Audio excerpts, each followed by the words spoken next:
The Swami Srila Prabhupada ki jai. Ananta Koti Vaishnav Vrinda ki jai. Namacharya Srila Haridas Thakur ki jai. Prem Sikho Shri Krishna Chaitanya Prabhu Nityananda Shri Advaita Gadadhar Shivasari Gaur Bhakta Vrinda ki jai. Shri Shri Radha Krishna Gopa Gopinatha Shama Kunda Radha Kundi Giri Govardhan ki jai. Shri Vrindavan Dham ki jai. Mayapur Dham ki jai. Jagannath Puri ki jai. Ganga Mai ki jai. Jamuna Mai ki jai, Tulsi Maharani ki jai, Bhakti Devi ki jai, Samaveda Bhakta Vrinda ki jai. All glories to the assembled devotees.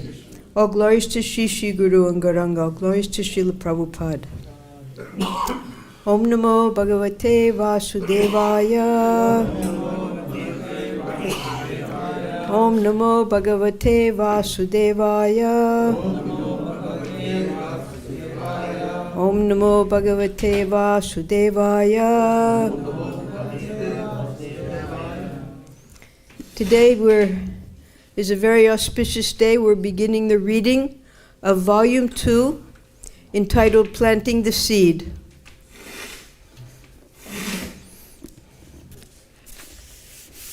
At the beginning of Volume 2, there's a quotation from the Srimad Bhagavatam.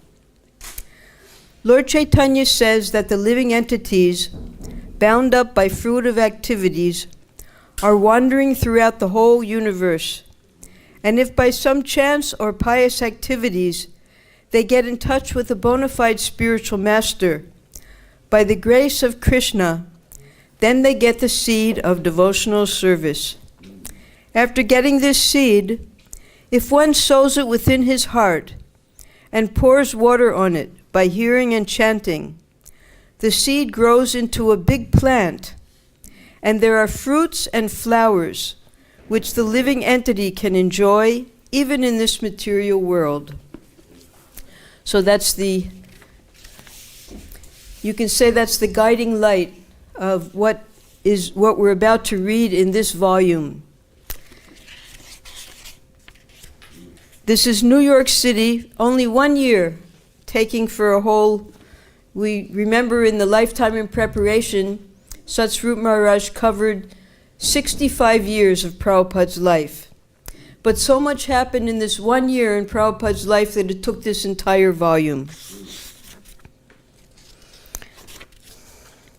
This was first published in 1980, and Satsvarup Maharaj will explain to us in his preface why it took from 1977 to 1980 for this book to be published.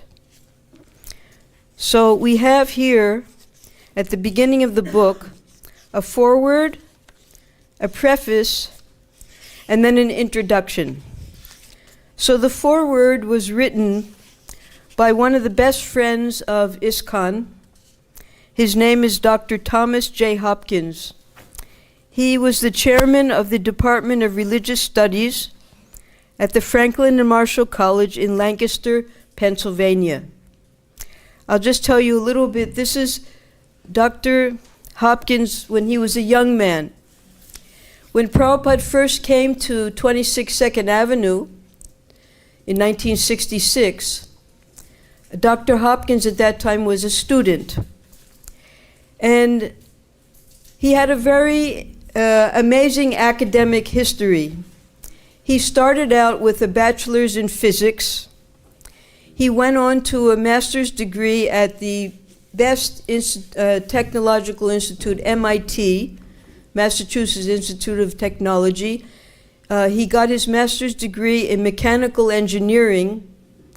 And then all of a sudden, he does a 360-degree turn.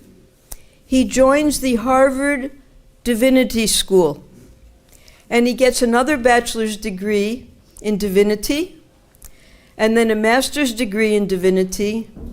Can you put out the dari for the Matajis to sit on the floor?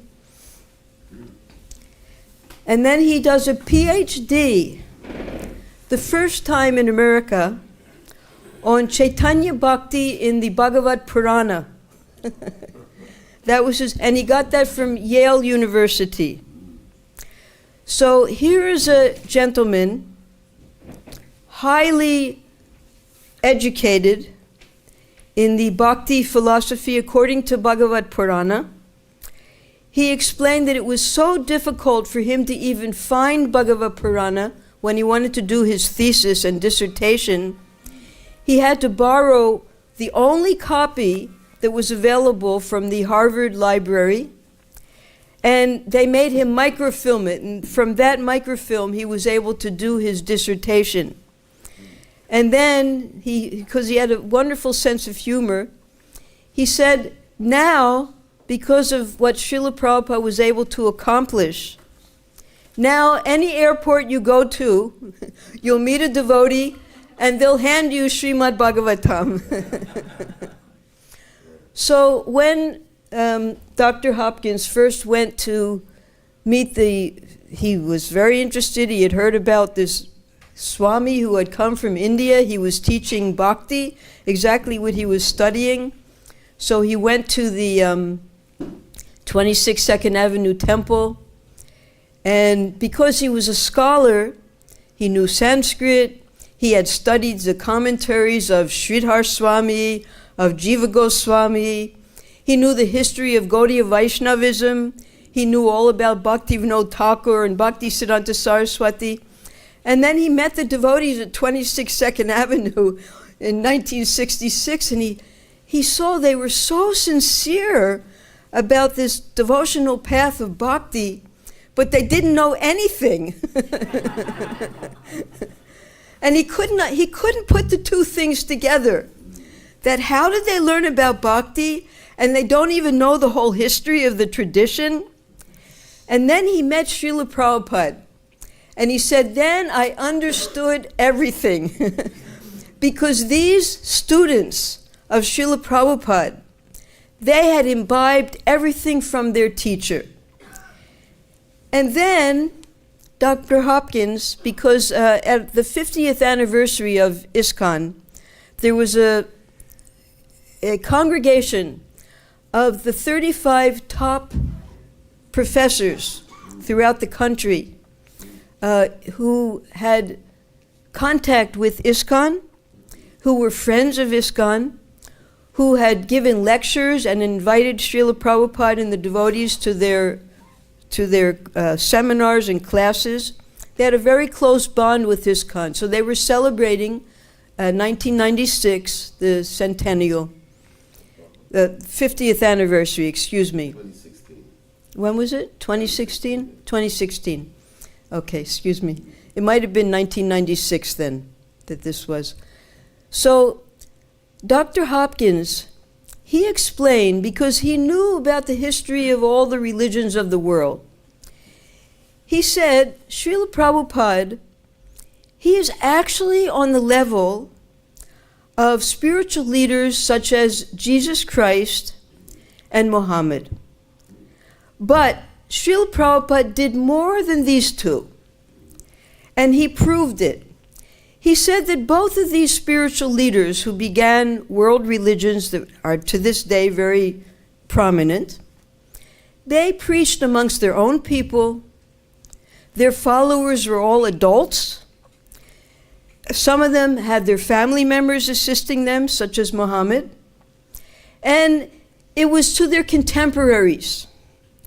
Then he compared the challenge that Srila Prabhupada had. He was sent by his spiritual master. He had no support whatsoever. He had no money. He had no backing. He had no one to assist him. He landed in America not knowing a single person in the country. And the people that he preached to and convinced of the philosophy of Krishna Bhakti had nothing to do with him. They were all youngsters. So he says that Srila Prabhupada, he did something even more monumental than the beginners of these world religions, because he was able to transpose an entire ancient tradition into a foreign country amongst people that knew nothing of the philosophy and establish it all over the world. So this was the respect that Dr. Hopkins had for Srila Prabhupada. And now we'll read his foreword. The story you are about to read is, like many true stories, highly improbable. An elderly Indian Swami comes to New York City in the mid-1960s on a vaguely defined mission, charged by his teacher in India to bring his spiritual message to the West. He arrives in New York with no prior knowledge of America, no base of support, almost no money, and no clear plan of action. It's described that when Prabhupada arrived, he had the equivalent of $8. But he didn't have $8, he had 40 rupees. And 40 rupees couldn't be exchanged in America. There was no foreign exchange. He brought that 40 rupees back with him and used it for the taxi when he went back in 1967 to get to Chippewa. And no clear plan of action.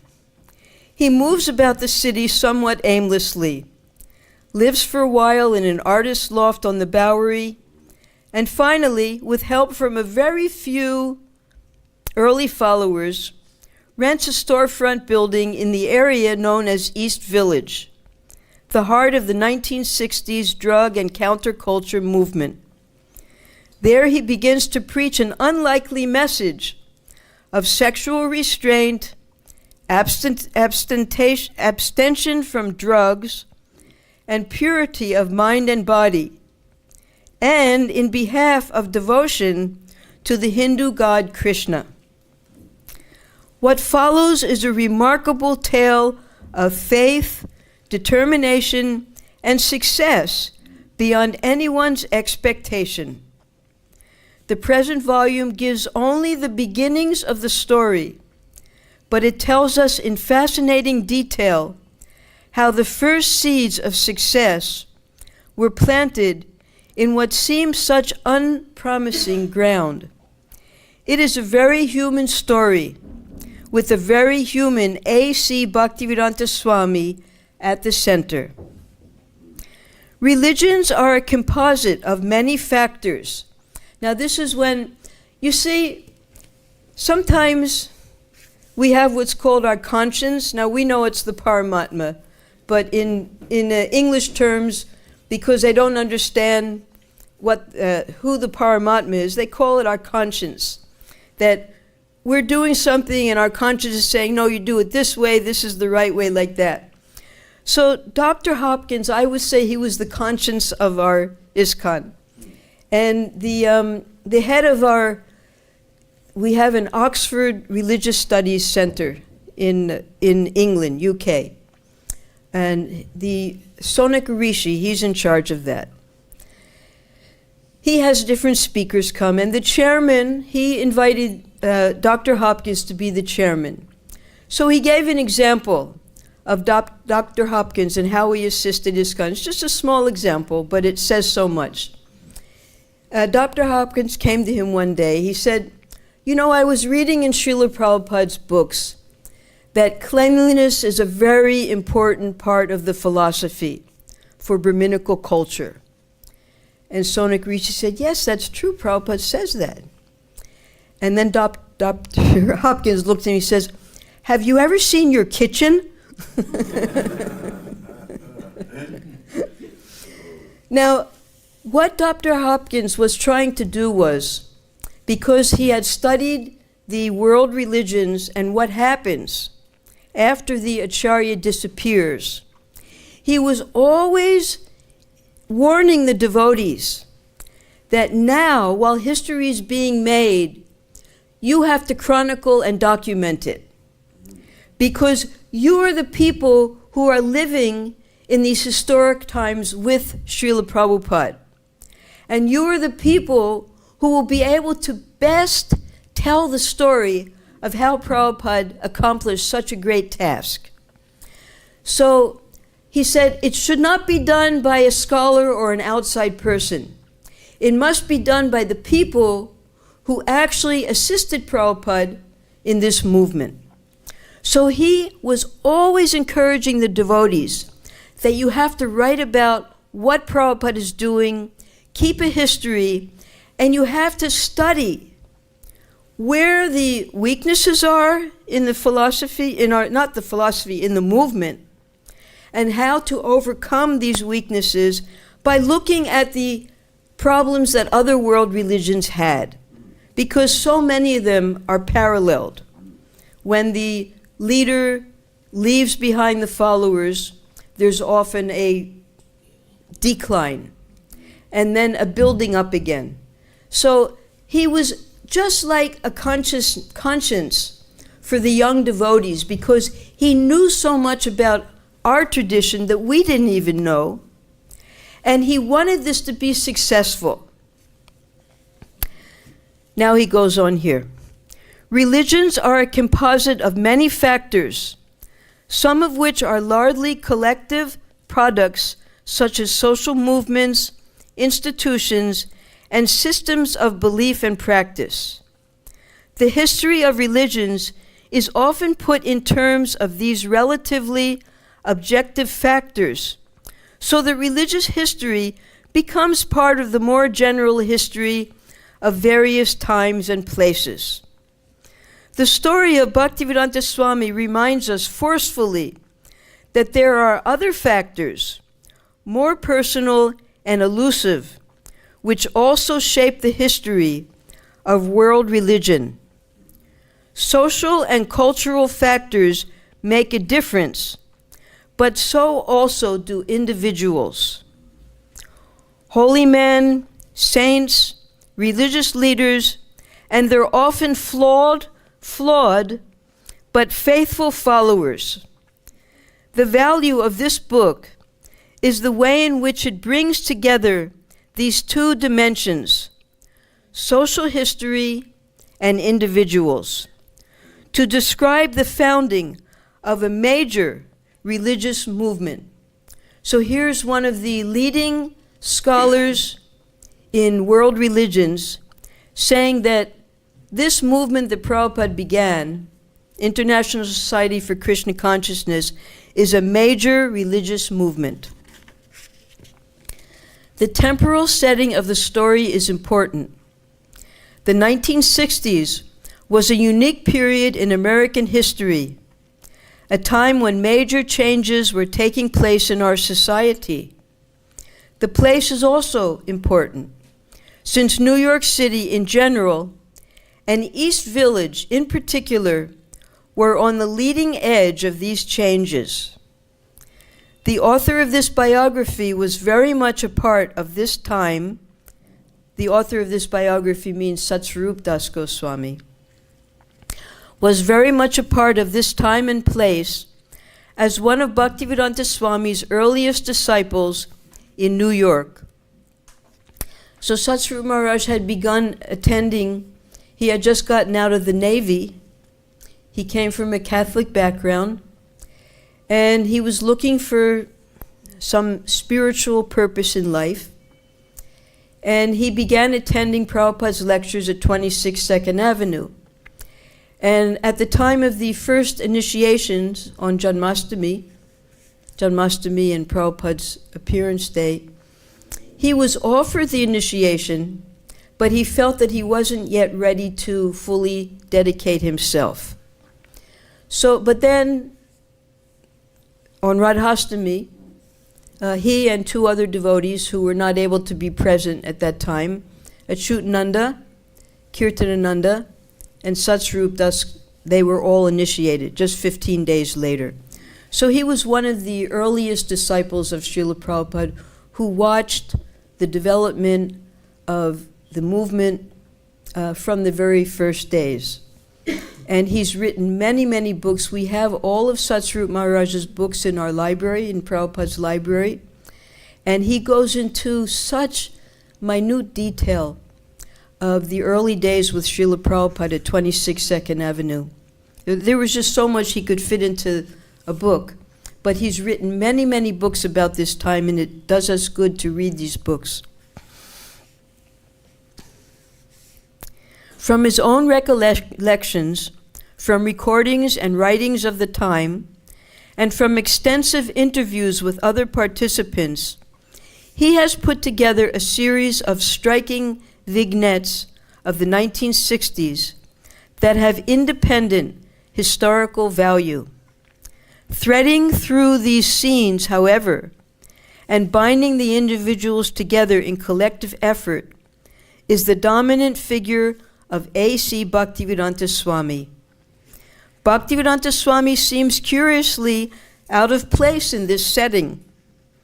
Born in the late 19th century, he had spent his whole career in India and for many years had lived the life of a celibate Hindu monk. What relevance could he have in the center of American youth culture where, quote unquote, do your own thing was the die for action, and, quote unquote, don't trust anyone over 30 was the watchword against authority? The answer to this can best be conveyed in the book which follows. Since spiritual power can never be precisely pinned down, this book will not give a complete answer, nor will all of the massive evidence on which it is based. It is to Bhaktivedanta's credit that he believed in keeping nothing secret, and it is to Satsvarup's credit that he has presented the events of this critical period as objectively as possible. Seldom before have we had such an intimate and detailed account of a spiritual master bringing forth a new religious movement, and probably never has there been such a wealth of contemporary data to back it up. Those of us who are historians of religion will be working this rich vein for years to come. Now, rich vein means in mining, if you find a vein of gold or a vein of silver, you dig it out, and get all you can from it. So as a religious historian, he says that many of the other religious historians will be working this rich vein for years to come. Some who read this book will simply enjoy an absorbing story. Others, perhaps more appropriately, will respond in faith or greater commitment to their own religious quest. Whatever your response, this first published volume of a great religious biography will be a rare treat. And we have to bear in mind that the professors, the scholars, the historians who were supporting and defending the International Society for Krishna Consciousness and Srila Prabhupada, even in the courts. For instance, there's another professor, Dr. Larry Shin. He even came here to India and interviewed us all. He was trying to understand scholastically, intellectually, what is it that makes these young people become so dedicated to Srila Prabhupada and the Bhakti philosophy? He was trying to, philosophy, they try to put everything in a box. Well, it must be this type of people or this type of people. It just didn't make... So he went all around the world to interview the devotees and try to understand it.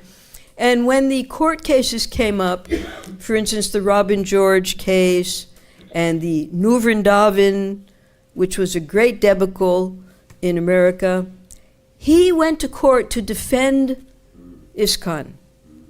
That there might be some people who have made a mistake, but you can't let that reflect on all of the members of the society, especially with the deprogrammers.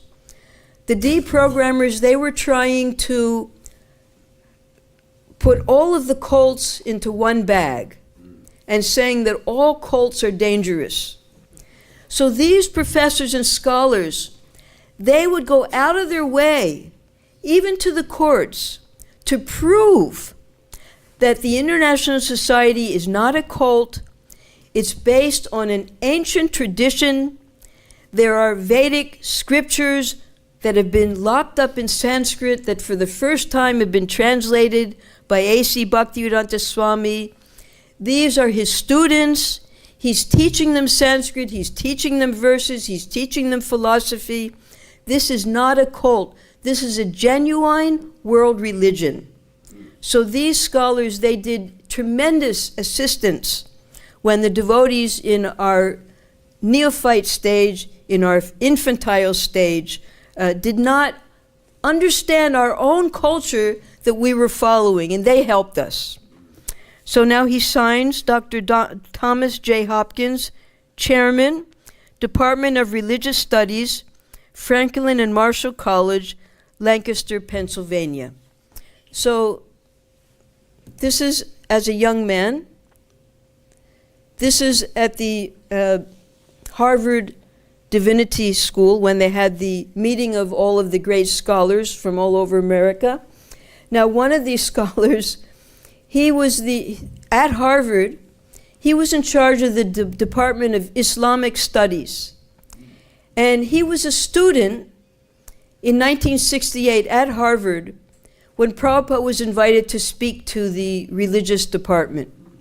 And he was just running past the door of the classroom. It was the same room that they had this conference in.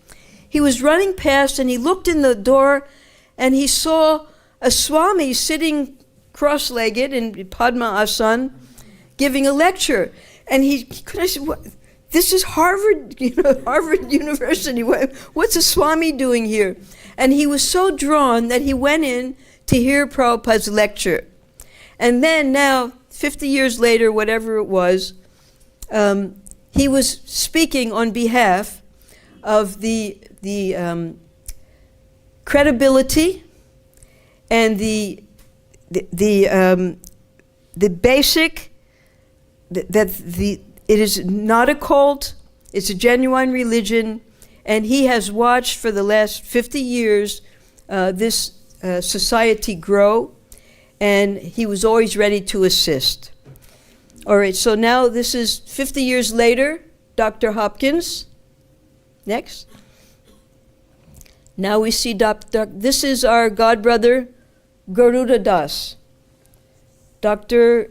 Graham Schweg. He's written many, many books, the Bhagavad Gita. He gives lectures in universities, and he's a very well-known scholar in America and a very close friend. They became very close friends, Dr. Hopkins and Garuda Das. This is 2 years before Dr. Hopkins left this world. And when he did die at age 91, he's 89 in this picture, the whole world of devotees and scholars together, they wrote beautiful memorials to him, acclaiming his sincerity, his great knowledge of world religions, and appreciating that he was one of their colleagues. And Garuda, he points out in this picture that all of the books behind him, for instance, when Dr. Hopkins, as a student, went to 26 Second Avenue, he went there and he bought Prabhupada's original Srimad Bhagavatam. So they're on his shelf. All of Prabhupada's books are on his shelf. And all of the scholars, they have a special journal, the ISKCON Vaishnav journal. All of those are in there, and Dr. Thomas and the other scholars, they would often write articles in those journals as well. Okay, now you can go on. Next. Yes. So now we've completed the foreword, and we'll go on to the preface. The preface is written by the author, His Holiness Satsvarup Das Goswami. Who's holding the microphone? Yes, he's holding the microphone. He was very often called by Prabhupada to be his secretary. After joining in 1966, becoming a disciple, Prabhupada sent him to Boston, and he opened up the Boston Temple, and Prabhupada started our first ISKCON press there. So he was looking after the printing. He was running a temple. Many, many devotees were made from the Boston Temple. and he was one of the original GBC members. He was also made he was in charge of our first Gurukula in Dallas, Texas, Minister of Education. He was the forerunner of the Bhaktivedanta Library Party that put Prabhupada's books in all of the major universities all over the world. He has such a line of service to Srila Prabhupada, and he especially loves to write. He's still writing to this day, despite he can't walk anymore. He's wheelchair bound, and he's been in very, very poor health, probably since Srila Prabhupada's disappearance. Still, he continues to encourage his disciples, although he can't travel anymore. He lives now in upstate New York in a place called Stuyvesant Falls. And he very much encourages these Prabhupada Lilamrita classes that we're having every week. Now he's in very poor health, but before that, every week he would write a synopsis of these classes and add more points that we weren't aware of that I would add on the next week.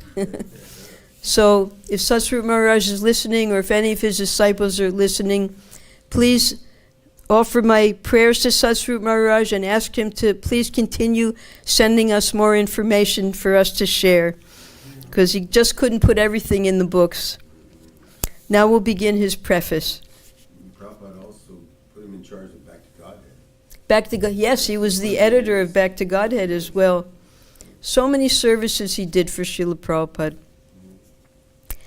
After the disappearance of His Divine Grace A.C. Bhaktivedanta Swami Prabhupada from this mortal world on November 14, 1977, many of his disciples saw a need for an authorized biography of Srila Prabhupada. The responsibility of commissioning such a work rested with the governing body commission of the International Society for Krishna Consciousness. At their annual meeting in 1978, the GBC resolved that a biography of Srila Prabhupada should be written and that I would be the author. According to the Vaishnav tradition, if one aspires to write transcendental literature, he must first take permission from his spiritual master and Krishna. A good example of this is Krishnadas Kaviraj Goswami, the author of Lord Chaitanya Mahaprabhu's authorized biography, Sri Chaitanya Charitamrita. As Krishnadas Kaviraj has explained, in Vrindavan there were also many other great devotees, all of whom desired to hear the last pastimes of Lord Chaitanya. By their mercy, all these devotees ordered me to write of the last pastimes of Sri Chaitanya Mahaprabhu. Because of their order only, although I am shameless, I have attempted to write this Chaitanya Charitamrita.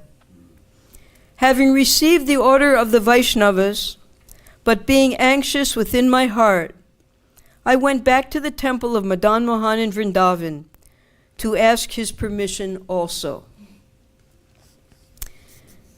Now Satsvarup Maharaj goes on. This transcendental process is further described by His Divine Grace Srila Prabhupada in his commentary on the Chaitanya Charitamrita as follows. To write about the transcendental pastimes of the Supreme Personality of Godhead is not an ordinary endeavor. Unless one is empowered by the higher authorities or advanced devotees, one cannot write transcendental literature. For all such literature must be above suspicion, or in other words, it must have none of the defects of conditioned souls, namely mistakes, illusions, cheating, and imperfect sense perception. The words of Krishna and the disciplic succession that carries the orders of Krishna are actually authoritative. One must first become a pure devotee, following the strict regulative principles and chanting 16 rounds daily. And when one thinks he is actually on the Vaishnav platform, he must then take permission from the spiritual master, and that permission must also be confirmed by Krishna from within his heart. So that was Srila Prabhupada describing the process of writing transcendental literature. Now, Prabhupada wanted all of his disciples to write. He encouraged us all to write articles in the Back to Godhead magazine, which we did, and we would send them to Satsvarup Maharaj. Sometimes they would be printed, sometimes they wouldn't be printed. So this succession of writing is very much a part of our society and our sadhana. Whenever we get some realizations, we should be able to write them and share them so that other devotees can be helped with whatever advancement we're able to make. So to say that Srila Prabhupada Lilamrita is an authorized biography does not mean that it is a flattering portrait commissioned by an official body, but that it is an authorized literature presented by one who is serving the order of Krishna and Guru through the disciplic succession. As such, Srila Prabhupada Lilamrita is not written from the mundane or speculative viewpoint, nor can ordinary biographers comprehend the significance and meaning of the life of a pure devotee of God. Were such persons to objectively study the life of Srila Prabhupada, the esoteric meanings would evade them. Were they to charitably try to praise Srila Prabhupada, they would not know how. But because Srila Prabhupada Lilamrita is authorized through the transcendental process, it can transparently present the careful reader with the true picture of Srila Prabhupada. And that's because the person who's writing it and the persons from whom Satsvarup Maharaj was able to get information, they were all dedicated followers of Srila Prabhupada. So they could express how Prabhupada affected their lives. Another important aspect of the authenticity of Srila Prabhupada Lilamrita is the vast amount of carefully researched information that I am able to focus into each volume. When the GBC made this mandate that the Lilamrita should be written, Satsvarup Maharaj had some assistants, Baladev Vidyabhusan, Mahanidhi Das, and others. Shesha, yes. Yeah. There was a whole team. Nagaraj. And Nagaraj, yes. I only knew the ones who came to India. Only 2 came to India. This is our godbrother Gokulananda Prabhu. He's the eternal treasurer of our Montreal temple. And he's come to spend 2 months with us, so I hope he'll share with us his experiences with Srila Prabhupada as well. A tiny, tiny land compared to the sun that you're sharing. Oh, this is just reflecting what's here. Okay. So this team of devotees that were assigned by Satsvarup Maharaj at that time, you see in Pennsylvania, that's also where I was born, so I know that area of the country. For instance, Dr. Hopkins, he was in a place called Lancaster. It's where the Amish people live, the highly religious Christians who they refuse to use machinery, and they still use horse and carriage, and they're all farmers like that. Nearby to this area of Lancaster, we bought a farm, and that's the Gita Nagari farm. Originally, when they first bought it, it was purchased from the devotees in New York, and because it's a whole agricultural area in Pennsylvania there, they bought a large area and they wanted to make a self-sufficient community there. First called New Barshana, and then Prabhupada changed the name to Gita Nagari later. Now, Gita Nagari, Prabhupada in his original Back to Godhead magazines, he gave the whole vision of what is Gita Nagari. It's a self-sufficient Vedic community living according to the Daivi Varnashram Dharma. And he gave very detailed descriptions of how to set up a Gita Nagari community. So Prabhupada, up to 1977, it was still being called New Barsana, because Prabhupada, the other side of this wall is Prabhupada's roof. And Prabhupada called me to speak to him and give me last instructions. And he told me, he said, you go to New Barsana. I'm coming there, and when I feel better, you can cook for me there. So even up to 1977, Gita Nagari was called New Barsana. And then later Prabhupada changed the name, because although Prabhupada hadn't eaten for months, he couldn't walk anymore, everything had to be done with the assistance of his disciples, he felt that he was rotting here in Vrindavan. He felt that his disciples still needed his presence in the temples in order to encourage them.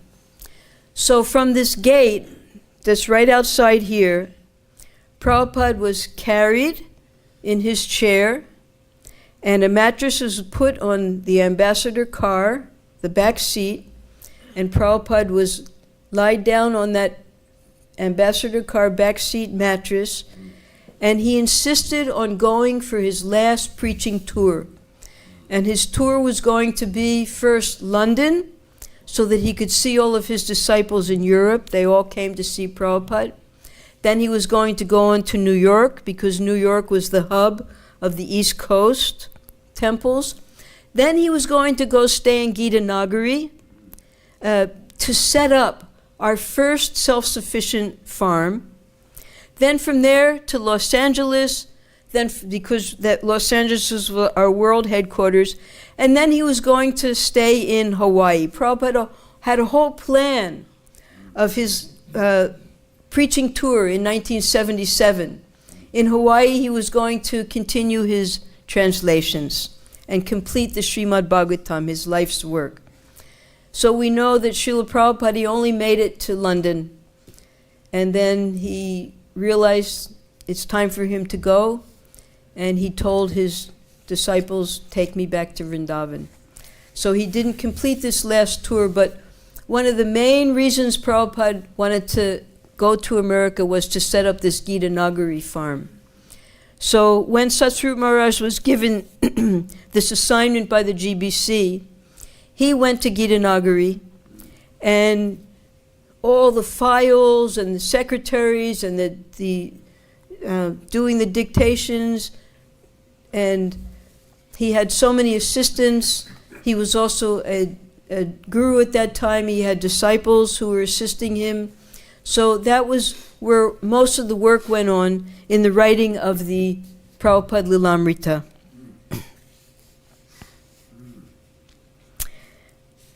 Yes. The leading devotees of the Krishna consciousness movement, in addition to giving me permission to render this work, have also invited the world community of ISKCON devotees to help me in gathering detailed information about the life and person of Srila Prabhupada. The Bhaktivedanta Book Trust, Prabhupada's publishing house, has given me his collection of letters totaling over 7,000, and scores of Prabhupada's disciples have granted interviews and submitted diaries and memoirs of their association with Srila Prabhupada. Aside from his disciples, we have interviewed many persons in various walks of life who met Srila Prabhupada over the years. The result is that we have a rich, composite view of Srila Prabhupada, drawn from many persons who knew him in many different situations and stages of his life. An acknowledgement section in the back of this book lists the persons who are cooperating to bring about Srila Prabhupada Lilamrita. So what this team did, who were assisting, the members who were assisting Satsvarup Maharaj's. They interviewed Prabhupada's disciples, not just the disciples, as Prabhupada says here, any associates of Srila Prabhupada, family members, god brothers, god sisters, members of the community here in the places where he lived, his disciple, his followers here. And we were given, in those days it was cassette tapes. We recorded our memories, and those cassette tapes were sent to Gitanagari, and there were typists who transcribed the memories, and they were made into typed versions, double-spaced, so that Satsvarup Maharaj could write his notations within our memories. And then those memories, with all of Satsvarup Maharaj's notations, were returned back to us many years later, so that we could see how Satsvarup Maharaj drew from each one of our memories, how he felt some things were very important and put this here, put this there, like that. Because you have to remember, let's say if Prabhupada had 5,000 disciples, who knows how many thousands of interviews Satsvarup Maharaj had to coordinate to get a full picture, a true picture of Prabhupada's activities. Very difficult work. Despite the authorized nature of this book, and despite the support of my many well-wishers, I must confess that in attempting to describe the glories of our spiritual master, His Divine Grace A.C. Bhaktivedanta Swami Prabhupada, I am like a small bird trying to empty the ocean by carrying drops of water to the land. The picture I have given of Srila Prabhupada is only a glimpse into his unlimited mercy, and that glimpse has only been possible by the grace of Guru and Krishna. Signed, Satsvarup Das Goswami, Gitanagari Farm Community, Port Royal, Pennsylvania, October 1979. You can go to the next picture. There. Again, Satsvarup Maharaj. Next. Yes. So, after this, Satsvarup Maharaj writes a one-page introduction. But I want to introduce you all to a very special book that was compiled. It was compiled for the centennial, or the 50th, I don't know which. Centennial, yes. Centennial? Yes. This is the Jaladuta diary. So what happened was, when Prabhupada approached Sumati Morarji for the ticket, he was handed a complimentary diary for the year of 1965. And let's see if we have pictures of what it looked like. Yes. This is what the diary looked like. You see? And Prabhupada, because at that time he hadn't gotten his P form yet, he hadn't gotten his visa, he hadn't even gotten his passport yet. He had just gotten the sponsorship from Gopal Agarwal. So he was using this diary as a sign, his different appointments that he had every day, beginning in April. So Prabhupada put his personal memoranda, A.C. Bhaktivedanta Swami. He gave his address in Chippiwada, in Delhi, and his residence in Vrindavan. And here, his railway pass number. So, this Scindia Steamship Company, it describes its purposes and how it was the only steamship company in India during the colonial period, because as Gandhi said, Indian shipping had to perish so that British shipping might flourish. Because what the British were trying to do is to break down anything Indian, and just like with the cotton, with the salt, with the crops, with the rice, anything Indian was diminished, and the British would take over that industry. So the Scindia Air steamship, they went and began this company in 1919 while the British were still present, because maritime merchants had been going out of India since time immemorial with ships and bringing the goods. America was discovered because the Europeans were trying to get to India. Everyone was trying to get to India because India had so many treasures. So here it's written, "It has been the Indian tradition to export the best to foreign lands, but our most precious cargo is India's message of peace and universal brotherhood." So with this understanding, Sumati Morarji allowed Prabhupada to go on her ship to bring this message of peace and universal brotherhood. And then the whole list of all of the 53 ships and how successfully they were able to continue to transpire from the colonial times into the independent times. Then the government took over and the whole company fell apart. So Prabhupada wrote to one of his disciples who was here in India.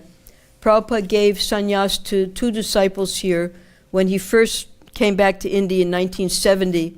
That was Jayapataka and Achyutananda, because he felt that it would help the preaching here in India if he had sannyasis preaching. And they both had learned Bengali, and they were understanding how to live within India.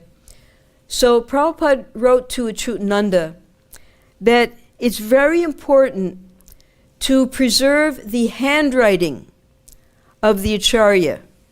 And he gave the example of the handwriting of Rupa Goswami. Just down the road from here is the Vrindavan Research Institute. And you'll see the handwritten shastras of the Goswamis, particularly Rupa Goswami, because Chaitanya Mahaprabhu, he considered it was like strings of pearls. His writing was so beautiful. So Prabhupada told Achyutananda that the writings should be preserved. So this is all Prabhupada's handwriting, and then on the side here, it's written, because Prabhupada wasn't writing it for the purpose of, it was his own notes. And this diary, Prabhupada, of course, this is April, May, June, July, and then in August, when he went on to the Jaladuta, he began writing daily entries about what was going on the ship until he arrived in September, and he continued with this till the end of 1965. And then this diary, there was a disciple of Srila Prabhupada named Bali Mardan. Bali Mardan was a brahmachari, and he was sent by Prabhupada to open up temples in the Pacific Oceans, the countries in Japan, Hong Kong, Australia, New Zealand, the Philippines, that whole part of the world untouched. He went there alone, and then Prabhupada sent more assistants such as Burijan and his wife Jagatarini, and Sudama and Chintamani. Prabhupada would send grihastas, and then Upendra for Fiji, all different. Prabhupada had such a scheme for how to spread Krishna consciousness. So in New York, after Prabhupada left America, he put Bhavananda, he took Bhavananda from California, and we had just gotten a big temple in New York that used to be a nun's convent. And Bhavananda was very expert, having been a designer previously. He very beautifully designed the Los Angeles temple. So he was sent to be the temple president in New York, and he set up the temple so beautifully. He worked day and night the whole year of 1970-71 until Prabhupada, spending a year in India, he finally came back to America in June or July of 1971. Then Prabhupada, he saw how beautifully Bhavananda had done in New York. Henry Street. Yes, Henry Street. He took Bhavananda and his wife Palika back to India. He wanted them to go to help set up things in India now. And Rupanuga was made temple president. We'll hear about Rupanuga because he made many, many devotees in a city called Buffalo, New York. So he was brought from Buffalo, New York, and then after Rupanuga, Bali Mardan, he was brought to New York to be the temple president and the GBC there. So in 1972, this diary, the whole time, had been kept locked up in the safe of the New York temple. And Prabhupada wrote to Bali Mardan and told him that he should take this diary and keep it very carefully. To this day, Bali Mardan still has the diary. They say that he's making arrangements to display it somewhere. But until that time, he allowed the archives to copy everything and print this book. So this book, we have one copy. It's in Prabhupada's library. So long as we're working during this time, I'm probably going to have to keep it, but after that, you can all look at it. Did he photocopy the original? It was given to the archives, and then they returned it to him. So I'm telling you all of this because the last few weeks we were hearing about what Prabhupada was doing in Bombay, in Delhi. So all of that was chronicled in this diary. And now we're at the place, August 13th, Friday the 13th, when Prabhupada has just, in the previous chapter of the last volume, this is the sponsorship letter that was sent by Gopal Agarwal from the Indian consul, the Indian embassy in New York City. So many valuable things are in this book for us to study. And then comes August, the journey. This is the ticket, Prabhupada's ticket, return, two-way ticket, round-trip ticket to and from America. Prabhupada says that the first place he landed was in Boston, and the immigration officer came onto the ship because he was the only passenger. So he came on and he said, "How long do you want to stay in America?" And Prabhupada said he had no money, he didn't know anyone, he didn't know where he was going to go. He had a sponsorship for 1 month. So he told the immigration officer, "Maybe I'll stay 2 months." And immediately the officer gave him 2 months. And then he said after that 2 months, every 3 months, he would have to get a visa extension. Just as we struggle, the foreigners struggle in India to get extensions. So Prabhupada was getting his extensions in America. Every 3 months, he would have to give $10. Finally, after 1 year, they refused his extension. So we'll hear about all that later. But just as we have troubles here, Prabhupada also had troubles, immigration troubles. This is the article that was written. We heard about how Shishir Bhattacharya took Prabhupada from newspaper to newspaper, and no one was interested in Prabhupada going to America. For only one local Bengali daily, they printed Prabhupada's. We have this print of Prabhupada's picture, the block, because in those days there wasn't offset with computers. You had to have a block, and we saw all of the letters and everything that had to be put in. So that block is in Prabhupada's room. You can see it, of his picture, also used in the Srimad Bhagavatam. And then this is where Prabhupada starts to write extensively. And we'll hear this as we're reading on. Okay, I've gone over time, I'm sorry.